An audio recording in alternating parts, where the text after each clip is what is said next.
J'ai voulu toucher un peu à tout le début de sup, je vous ai mis un exo de pur ensemble, ou théorie ensembliste, ou je sais pas quoi. Bon. En gros, de trucs d'ensemble de début d'année où on essaie de démontrer quelque chose.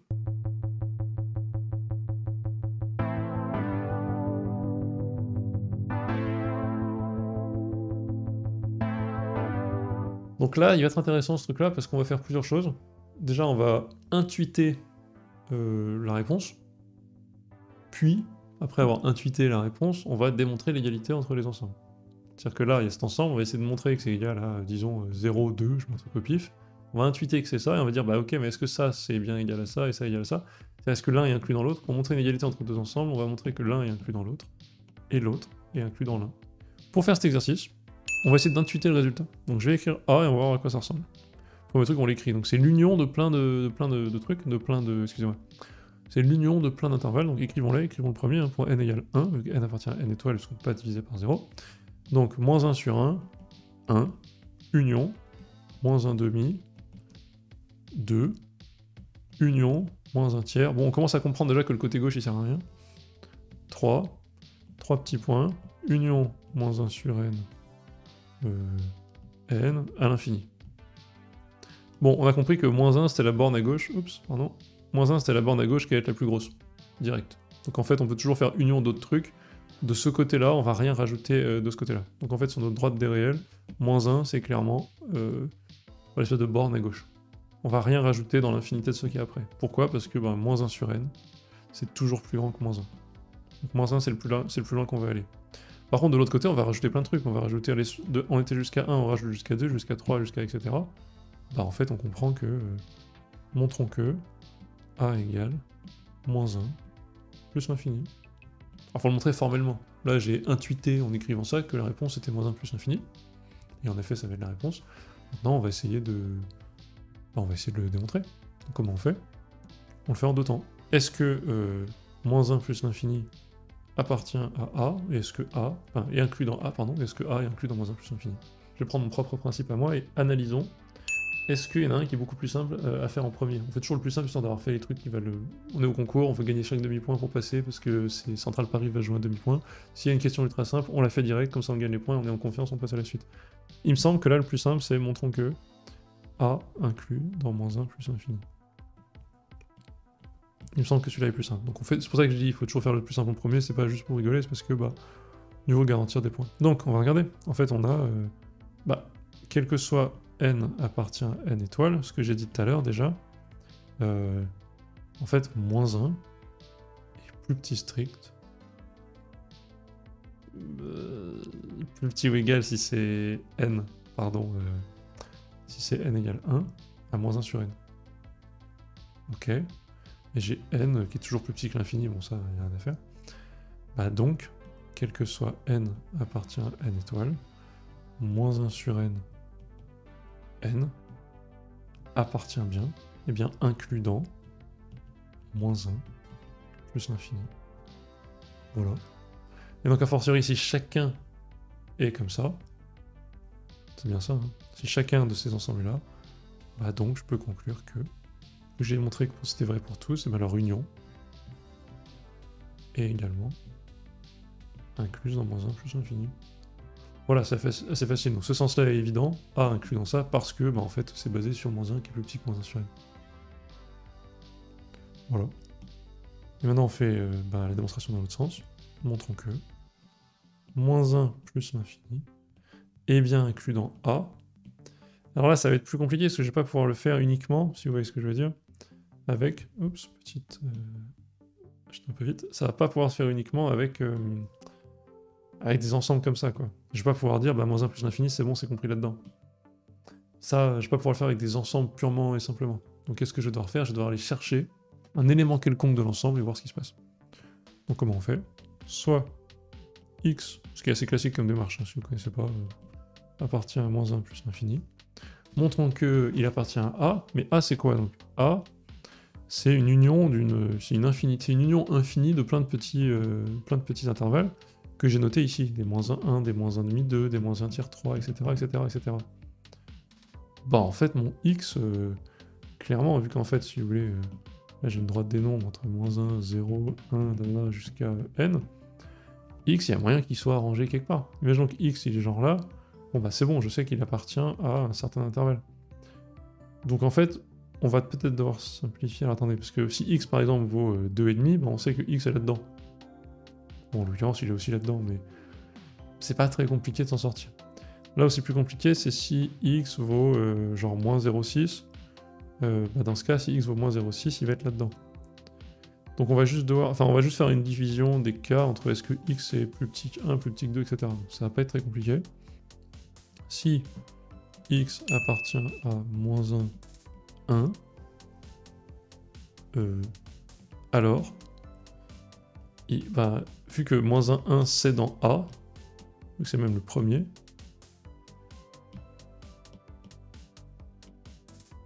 comme, je vais écrire ça proprement avec une bonne rédaction, moins 1, 1 inclus dans A, alors X appartient également à A. Moi j'ai montré que pour un élément là, j'appartiens à A, c'est bon. Deuxième cas, on va prendre si X plus grand ou égal à 1. Oups, donc je vais faire un premier cas, un deuxième.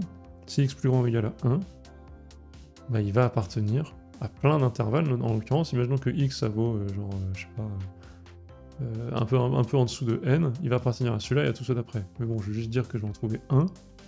Bah, je peux. À votre avis, ça va être lequel? Ça va pas être très compliqué. Il y en a bien un, enfin, dans quel intervalle, quel est le premier intervalle de cela où X va être?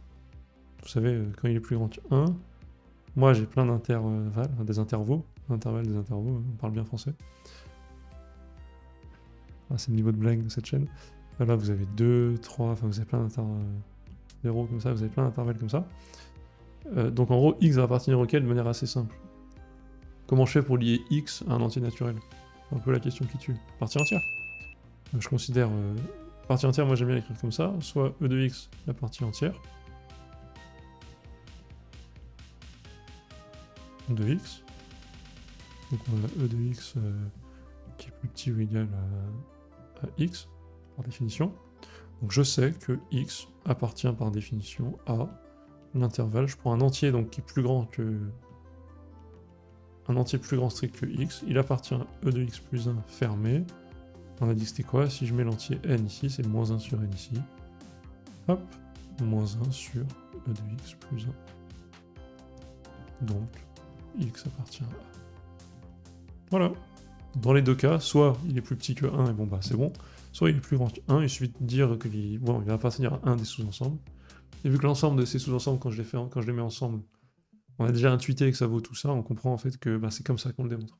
On peut toujours trouver un... Enfin, les sous-ensembles qu'on nous propose sont bien une espèce de partition de l'ensemble général. C'est comme ça qu'on le prouve, cette partition, enfin le fait que ce soit partitionnable, c'est, même si c'est pas une partition avec exact et qu'il y a des de parties qui se recouvrent, et ben on peut trouver toujours un intervalle pour un x donné.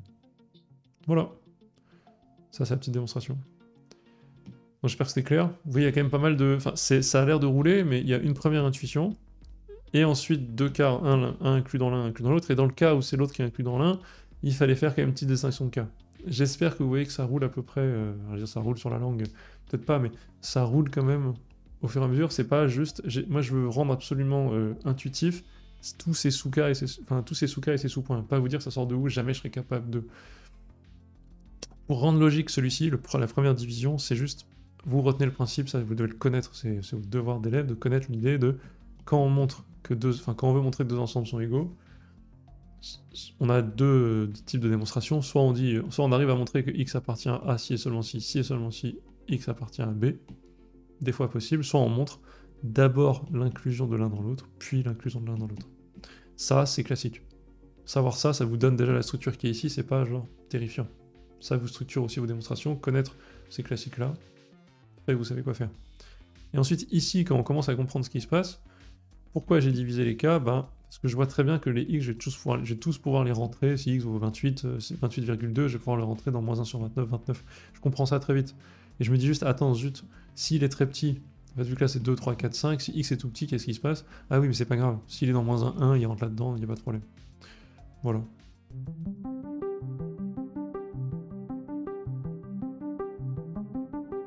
Alors, pour la B, comment on fait la B? Donc je le reprends. On a ça. Et donc ça c'est quoi? Première intuition, première étape, l'intuition. On va faire l'intuition du résultat, puis on va démontrer ensuite en 2 étapes, comme on a fait.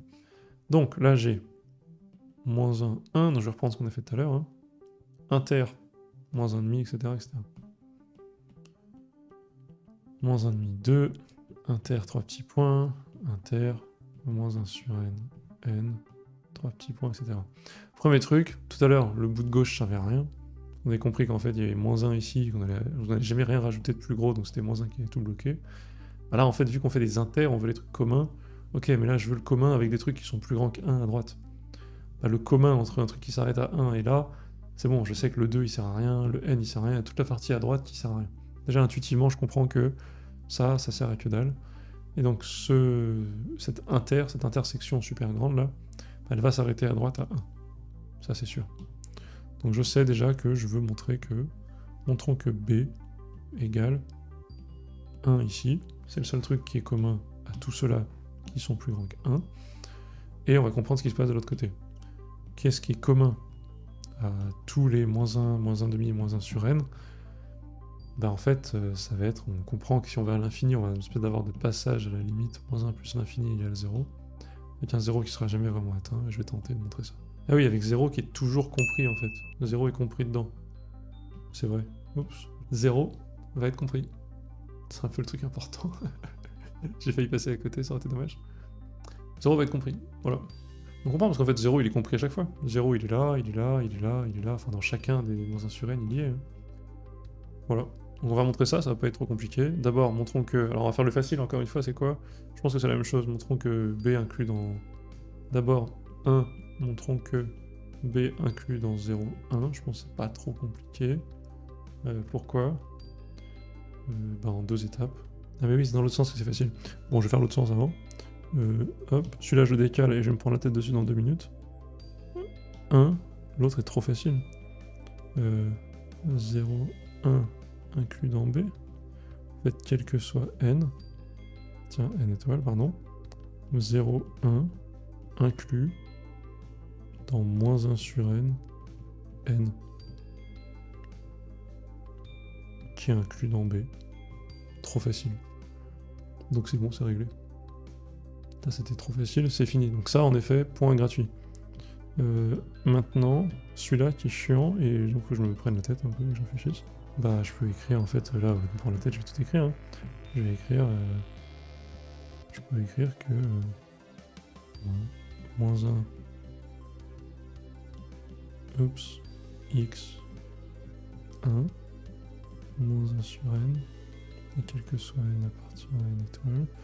moins 1 sur n... n. Enfin en fait, oui c'est pareil. Hop. J'écris juste ça. Ok, donc j'ai... Si j'écris la valeur de vérité de chaque côté, enfin j'ai tout qui est vrai à chaque fois, moins 1 x1, moins 1 demi x2. Bon, à gauche, je peux peut-être justifier facilement qu'il est plus petit que 1. Moi je vais montrer que x plus petit strict que 1, mais donc en fait, si je prends x plus petit strict que 1, inter x plus petit strict que 2, inter, 3 petits points, inter x plus petit strict que n, bon à un moment, enfin, je peux le dire comme ça, non? Je peux juste dire en fait 0, 1, inter 0, 2, inter 3 petits points, inter 0, n, égale 0, 1. Donc ça, je peux le dire... Enfin, si je peux accepter ça, je sais pas trop s'il faut que je redémonte, mais en gros, si ça c'est bon, donc je peux dire que x plus petit que 1. Ensuite, c'est plus dire que x est plus grand que 0, où j'ai un petit peu de mal. Au début, j'ai ça. Donc ça, en fait, c'est juste dire inter 3 petits points. Ça, j'ai dit intersection des 0, n égale, pour n plus grand ou égal à 1, égale 0, 1. Donc x est bien plus petit strict que 1. On accepte. 2, je vais montrons que x positif ou nul. Et là, je vais faire une contraposée. Supposons que x négatif strict. Intéressant.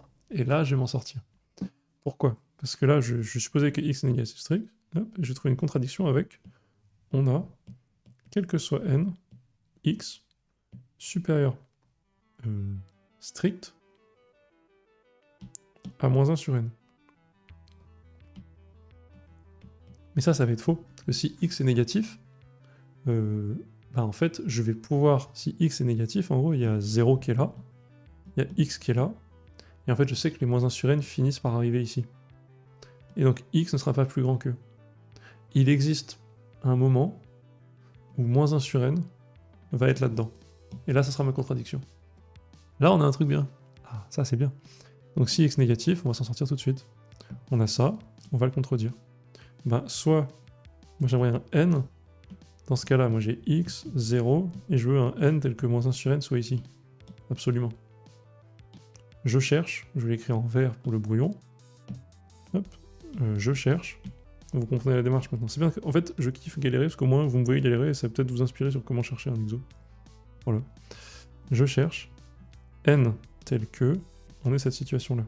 X, vu que x est négatif, 0, moins 1 sur n. C'est ça que je veux. Quand j'aurai ça, j'aurai ma contradiction. Soit, je veux un x plus petit strict que moins 1 sur n.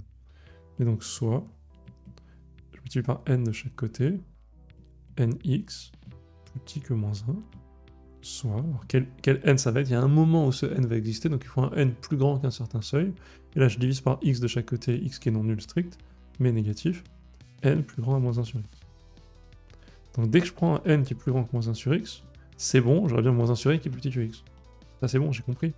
Donc je prends OK, vu que x est négatif, pour, je l'appelle n indice 0, donc n0 vous allez voir tout le temps, hein, égal, alors je veux un truc qui est plus grand que moins 1 sur x, qui est un réel, positif, bah hop, partir entière de moins 1 sur x plus 1, qui est clairement plus grand que moins 1 sur x, on a ben, x plus petit strict que moins 1 sur n0. Contradiction avec, quel que soit n plus grand ou égal à 1, x plus grand que moins 1 sur n. Et voilà. Et là, on est bon. Donc, contradiction, hop, on est content. Désolé, j'ai un peu galéré pour vous le sortir celui-là, mais contradiction, comme quoi. Contradiction égale, hop, x, positif ou nul. Donc x est bien plus grand que 0, et plus petit strict que 1, donc on a bien montré ça.